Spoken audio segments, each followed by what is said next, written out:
Boss Buds yung sa ABS-CBN. Ah, oh. Nakalimutan natin. Tuloy natin ABS-CBN. Alam niyo po, yung sa ABS-CBN, ikalima na po 'to 'no, na bill para po sa revival ng franchise ng ABS-CBN. Ako tingin ko kasi tinitignan ko yun, bakit nag-a-apply ba yung ABS-CBN? Bakit niyo ina-apply, 'no? Eh, nakita ko kanina na nagpapasalamat kay ang latest po si Salceda. Magugulat nga kayo, eh, sa mga nag-file ng ano, kasama na naman po yung mga Makabayan Black, eh. Talagang yung Makabayan Black tsaka si Makabayan Black tsaka 'tong ABS-CBN talagang meron silang ugnayan, eh, 'no? Isa pala sa nag-file, ika-4 na po 'to si Joey Salceda. Thank you very much kay Amik, ang franchise ng ABS-CBN boss, number 113 party list. So, gusto pong i-revive ng ika-4 na franchise bill nito ni Joey Salceda. Sabi ko nga, kino-question ko habang binabasa, bakit nag-a-apply pa ba yung ABS-CBN? Tapos nabasa ko na nagpasalamat sila kay Joey Salceda. Eh, tuloy-tuloy pala, no? Ako nakikita ko ganito. Yung problema ng mga congressman ngayon, umaaray sila eh, di ba? Nakita po natin yan sa mga iyakin. Huwag na natin banggitin na si Barber. Umaaray sila sa atake ng mga vlogger, no? Wala silang makampi, kumbaga tinalo na ng mga vlogger yung mainstream media. Ang tingin nila yung ABS-CBN, yung malakas na ABS-CBN, hindi yung ABS-CBN na nasa internet lang din, ang pwede nilang ipantapat dito sa mga vlogger, no? Kaya ganun na lang yung pagpupumilit nila nang bigyan uli nila ng franchise yung ABS-CBN. Pero alam nyo, sa totoo lang, ano yan eh, yung pagyakap nyo sa nakaraan. Ako ganun yung tingin ko eh, no? Masyadong nangangayaw sila. Sa tingin kasi dati, 'di ba? Talagang antindi ng ABS-CBN eh. Kingmaker. Kaya mahusay din talaga si Rodrigo. Ano man ang sabihin ninyo, no? Na ano nyo man si Rodrigo. Ako naniniwala, may mga pronouncement si Rodrigo Duterte. Kaya bilib na bilib ako eh. In-announce niya na tatanggalan niya ng prangkisa yan. Yun nga natupad. Ang galing ni Tatay Digong. Once na nagsalita siya, sinabi niya, "Wag niyong i-impeach si Leni Robredo, igalang niyo, binoto 'yan." May nagtangka ba mag-impeach kay Leni Robredo? Wala. Pero impeachable 'yun. Biruin mo, Vice President ka, pumupunta ka at sinisiraan mo yung Pilipinas sa ibang bansa. Marami siyang ginawang impeachable pero hindi po pumayag si Tatay Digong. Si BBM, pagkakaiba, nagsalita na, wag nating impeach si BP Sara kasi wala nakikinig. Kung bakit, alam nyo na kung bakit. Okay, balikan natin tong ABS-CBN. Sa tingin ko, hirap na hirap sila na, yun nga, no, yung wala silang, yung kumbaga, yung kalidad ng mga vlogger ni BBM, kalidad ng mga vlogger na nagtatanggol kay Martin Romualdez, walang-wala sa kalidad ng mga vlogger ni Tatay Digong. 'Di ba? Huwag niyo na ako isama kasi angat ako sa lahat eh. O para isahang yabang na lang. Huwag na po ako. 'Di ba? Talagang lalamunin ng buong buo yung mga vlogger niya. Saan ka nakakita na ang pinagkukunan nila ng impormasyon si Nino Barsaga? Ganun po yung kalidad nila. Hindi po usapin ng bayad sila o hindi. Usapin po ng kalidad. 'Di ba? Usapin to ng kalidad ng mga vlogger eh. Kung ang aasahan lang nila na magtatanggol, kaya durug-durug sila eh. 'di ba? Ngayon, hindi naman makaabante masyado yung ABS-CBN kasi nakikibili lang sila ng mga airtime. Wala sila yung mga ano, kung sa mga maliliit na channel lang sila, eh. Oh, hindi naman papayag yung Channel 7, eh, mga prime time nila, eh, ibenta nila sa ABS-CBN. So, saan napapanood yung ABS-CBN? Dito lang din sa mga ano, kaya lang naabutan na rin kayo ng nalaos, eh. Biruin niyo, si Trillanes pinaka-source nila lagi. Tapos ang pinakamatalino na nila si Bukbok, si Mike Abe, Diyos ko.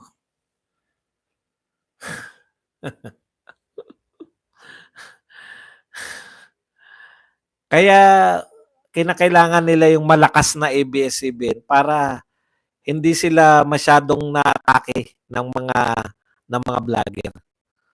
Okay? Ayun. So yan po, yan ang tingin kong bakit kinakailangan nila i-revive. Clinging to the past na yung merong kingmaker, napipila doon. Kahit naman, ako sa tingin ko, kahit bumalik yung ABS-CBN na may malaki sila, mahihirapan na rin sila eh. Kasi halos lahat ngayon may cellphone eh. Pag mayroong mga cell site, pag may mga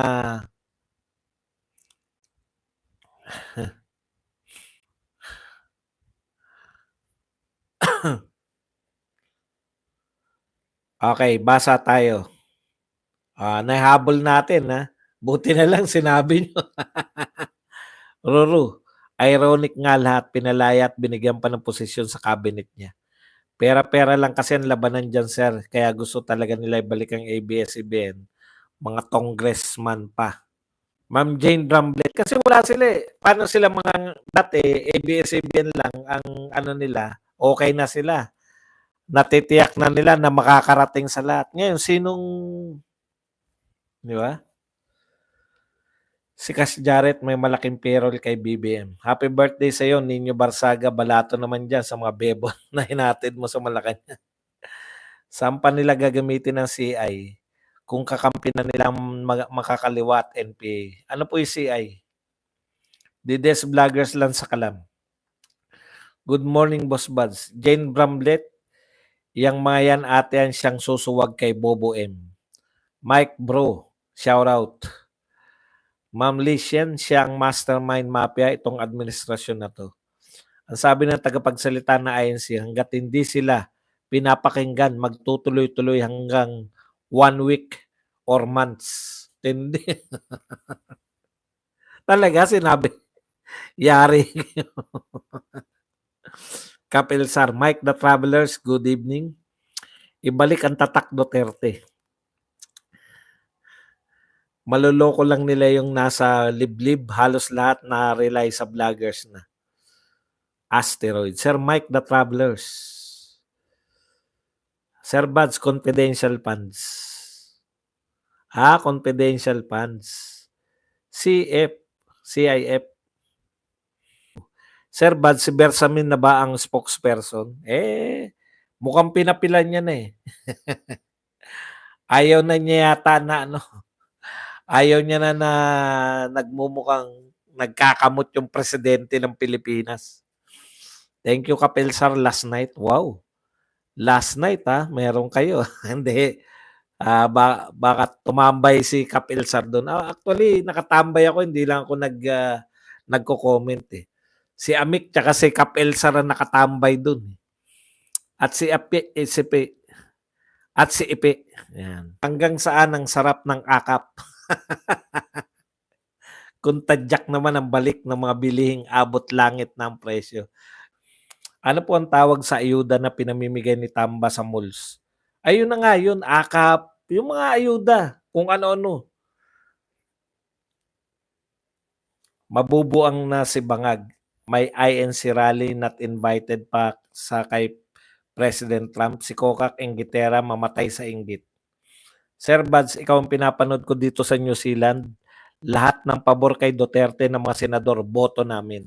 Tama po, one time lang. Kasi 'pag nanalo po mas marami, mga senador natin, una, mapipigilan natin yung impeachment kay VP Sara, malaking bagay na po yun. Boss Buds, Mr. Joey Salceda is an ally of BBM that could be their strategy to make the influential people in ABS-CBN their allies. Siya sanpay, siya. Hindi. Actually, yung hindi ko alam yung ABS-CBN radio ba yung nabili na ni Martin o majorities. Parang stockholder na si Martin yan eh. Tulad daw nung nangyari nung 2015 na rally na INC, umabot ng 1 week bago sila pinakinggan. Aba, mayroon palang gano'n. Nakalimutan ko na. Hindi pa kasi ako vlogger. Migs Leshen at Jane. True, ako ketchup ang ginagawa na kamatis. Adjust lang. 'Di ba naman yung bumili tayo, nakakalula eh. Mahigit ng 20 bawat isa eh. 1,200 na portable CR ang naka-ready sa INC. No to charter change. Kailangan manalo lahat ng tinaas ni PRRD. Correct.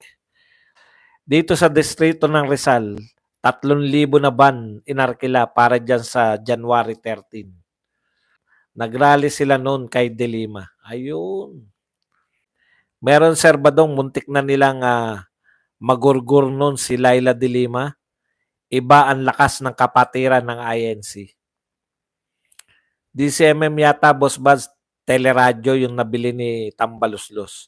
Girly ang rally ng INC para sa kapayapaan, hindi tungkol kay PBBM at kay Duterte. Neutral lang daw. Hindi naman po specific po yun na ayaw nila sa impeachment. Yun po yun eh. No? Hindi po yan kapayapaan. Wag po nating ano no? Meron pong dahilan yan yung impeachment po. No to impeachment po sila. Kaya po kami gusto namin yan kasi no to impeachment eh. Kasi kung kapayapaan lang po yan at rally lang po ng mga iglesia, bakit po kami sasama diyan, 'di ba? Kung exclusive. Hindi po 'yan, no? Meron po silang pinaglalaban, ayaw po nila na impeachment, no? 'Yan po yung sa pagkakaalam ko 49% ng teleradyo, serbisyo DCMM, 'yan, number 113. Opo, Buds. Sensya po, more on replay team ako. Recently, pero stayed intact sa support sa channel mo. Boss Bud, at syempre solid support tayo sa mga Duterte. Girly and ang rally ng INC para sa kapayapaan, hindi tungkol kay BBM. Duterte legacy lang, Boss Buds. Yan. Dito sa Canada, boss, parang mag-resign din. Nag-resign na po. Nag-resign na po yung Prime Minister ng Canada. Like Buds, papasok ng Afghanistan. Hindi po papasok. Narito na po sa Pilipinas. May kahati na sila sa AKAP. Pera naman ng bansa magpakain sa kanlan nito, sir. Siyempre, host tayo eh. Alam niyo naman, mabubuti tayong host. Wala naman, eto po kasi, wala pong problema sa atin eh, no? Pagtanggap ng refugee. Panahon po ng World War II, meron po tayong mga inampun dito na mga yung mga Hudyo, di ba? Kaya tuwan-tuwa po yung mga Hudyo sa atin eh. Kasi sa lahat ng bansa, inaano sila eh. Pinagtatabuyan sila dahil kalaban sila ng Germany. Pero tinanggap natin sila. Ano pa? Meron din po tayo rito yung Vietnamese refugee. Nung nagkaroon ng gera, yung North and South Vietnam, tumanggap po tayo rito ng Vietnamese refugee. Alam ko may mga dyan sa Davao, may mga Russian. Hindi ko alam kung refugee yung mga yan. Mapagkawang gawa naman po tayo, no, sa mga ganun. Kaya lang ang pagkakaiba po nitong Afghanistan refugees, ayaw po nilang tumira rito sa Pilipinas. Talagang target nila US. Tsaka yung US din po, hindi naman sila para dito na tayo ay tanggapin yan, may refugees. Hindi po ganun eh. Sila po papunta sa US. Yun nga yun eh. Yun po yung pinoproblema natin, eh. Refugees ba yung mga Russian? Oh, yun refugees pala rin yung mga Russian. Sanay po tayo sa gano'n, tumanggap ng mga gano'n, 'no? Ang pinoproblema ko, ayaw naman nila ritong tumira, hindi po natin sila tinatanggap na refugee na dito sa'tin titira. Meron pong matatawag na deception dun kasi ayaw silang tanggapin ng US hangga't hindi nag-aayos ng papel. Pero tayo, bakit naman natin tatanggapin ng walang papel? US nga ayaw tanggapin. Yun yung pinoproblema ko, eh.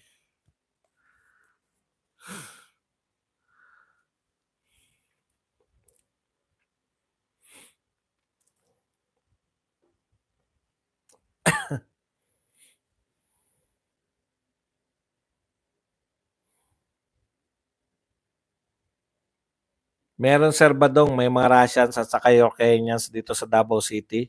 Yung nakabili ng bahay namin, Russian na nakapag-asawa ng Pilipina. Hindi po refugee siguro yung nakapag-asawa ng Pilipina. Kung sa Canada nag-resign si Trudeau, bakit si Marcos hindi pa mag-resign kung hindi na siya effective? Yan. Anytime sasakupin na ng China ang Taiwan, Afghan soldier yan, lalaban ng US sa China as ground forces. O pag ganyan pong pucha, yari tayo dyan. According to Trump, zero risk tolerance. Bawal daw ang sigawan sa rally, mga tarpaulin o kahit anong political activities. Alam mo, kanina pa kita nararamdaman, Fly Fats, na parang tutol na tutol ka. Ayaw mo ba kami imbitahan dyan sa INC? Una, INC ka ba? Kasi may mga INC dito, eh. Iniimbitahan kami. Matagal ko na pong sinabi yan, hindi po natin rally yan, hindi Duterte rally yan. No? Alam po namin yun, makikisama po kami sa Iglesia ni Cristo dahil kung sila po nanawagan, kung hindi po sila nanawagan, sinabi po nila ito exclusive sa Iglesia. Marami na pong pagkilos ang Iglesia, hindi naman kami sumasama. No? Alam mo, sa totoo lang, nag-iimbita yung mga Iglesia ni Cristo. Wag mong kung ikaw kampi ka kay BBM o kung ano pa man yung gusto mong mangyari, marunong po kami, makaintindi. Kaya kami sumisigaw kasi Duterte rally yung nakikita nyo kami. Natural, sisigaw naming Duterte dun. Dito po, invited po kami. At kami po pupunta po dyan dahil kami po ay naniniwala na hindi dapat ma-impeach si BP Sara. Pero alam din namin na yan ay iglesia rally. Igagalang namin yung iglesia. Bakit ba ang dami mo? Hindi, marunong naman kami makaintindi. No? Pag Duterte rally, yan, Duterte, sisigaw kami, magmumura kami. Kanina pa ang dami niyang parang na ito ay iglesia. Opo, alam namin. Nag-iimbita Sabihin lang ng iglesia na exclusive para sa amin to, bit naman kami.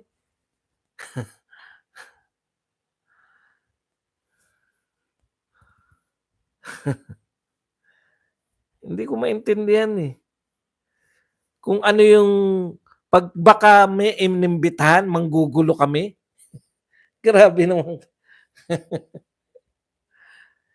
Tinitiyak ko po sa inyo, mas marami po ang iglesia doon. Alam nga namang napuna ko lang kanina pa siya, eh. Kanina pa siya yung parang ayaw niya padaluhin yung mga hindi iglesia, eh. Hindi po exclusive ang rally ng INC. In fact, announce po na mag-imbita, isama ang mga kaibigan kung gusto. Okay, tanyo? Kaya wag niyo po. Ang lakas naman ng loob namin na imbitahan lang kami tapos magsisigaw kami ng Duterte doon. Hindi po kami gano'n. Sir Bads, Pinakita na po yung kanilang uniform ng iglesia, kulay puti na may araw. Hindi rin naman kami mag-u-uniform ng iglesia dahil hindi po kami iglesia. Siguro magsusuot kami ng puti. Ang good governance ni President Rodrigo Roa Duterte ang sukatan at pamantayan na hinahanap-hanap ng sambayan ng Pilipino, wala ng iba pa. Agahan nyo na lang, punta nyo yung mga sasama sa rally. Pwede po kayong makipag-usap sa kakilala po ninyo na INC para makasabay din kayo sa sasakyan. Binilinan po kami na wag gugutumin ang mga bisita. Thank you. Bawal daw kaming gutumin. Ha? Yung mga iglesia po na mga kasama namin dyan, abot-abot lang po. Ako, if ganyan ng mga Afghanistan, i-connect ko pang share ang depleted uranium. Magaling yan sila, baka ibang mga sali pa, Taliban, aware lang tayo. Dito sa Negros Occidental, ready na mga taga-INC para sa peace rally sa January 13 sa Bacolod City. Dito sa barangay namin, 30 bus na malalaki para sa mga aten sa peace rally. Yung iba boss, INC dito, Commonwealth, manggagaling, nagpupulong na mga ministro. Yung sa Central, ang layo nun. Last 2015, hindi, may sasakay. Sa Commonwealth, di ba sa Commonwealth yung Central?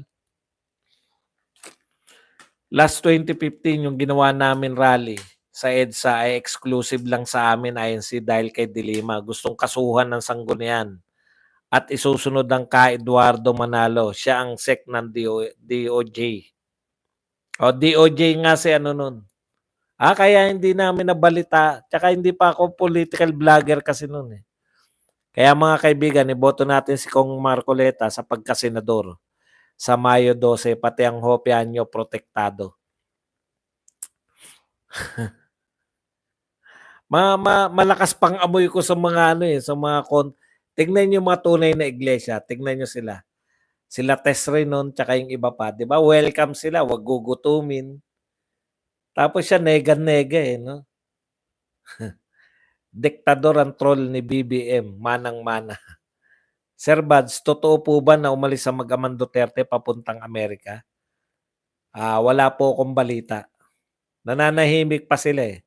Kita nyo na, lumabas din ang totoong kulay ni Fly Pats. Amy Marcos ang salitaan, mangga rin pala. Sa lahat ng fats, siya lang ang lumilipad. Di kaya guluhin na rally para makapagdeklara ng martial law. Napaghandaan na rin siguro na iglesia yan. Alam niyo po yung iglesia, may sariling security yan eh. Yung scan, nakikita ko yun eh. Pag may mga pagsamba, may mga tatak na, scan ba yun? Hindi ko man alam ang kahulugan nun. Parang security yata ng iglesia yun eh. Yung scan, no? Kaya na nila yan. Huwag niyo masyadong problemahin. Umatin kayo sa rally. Para sa ganun. Subukan nila manggulo dyan. Hindi nila kilala yung iglesia. Hindi basta-basta yung mga iglesia sa pagtatanggol sa mga tao nila. Scan nga. Sir Bads, basta ang update sa Quirino Grandstand na, nood lang na lang kayo sa saganang mamamayang bukas para awarean lahat. Ayan. Meron ng pauna si Mark Luis Nino. Pero syempre, manunood pa rin kami para sigurado. Yung mga staff ni BP Sara, nasa US na para sa inauguration ni President Trump. Wow! Antindi Astrid Malinaw po ang tagubilin sa amin na ang lahat ay nanyayan, kaibigan at kakilala. At wag gugutumin. Yun ang importante doon. Doon ako nasiyahan. Wag gugutumin ang mga inimbitahan. Ito, tanong ko lang Hindi pa ako nakakasama sa rally na iglesia eh. Yung rally nyo ba kanya-kanyang bit-bit ng pagkain? O centralize yung pagkain? Baka naman po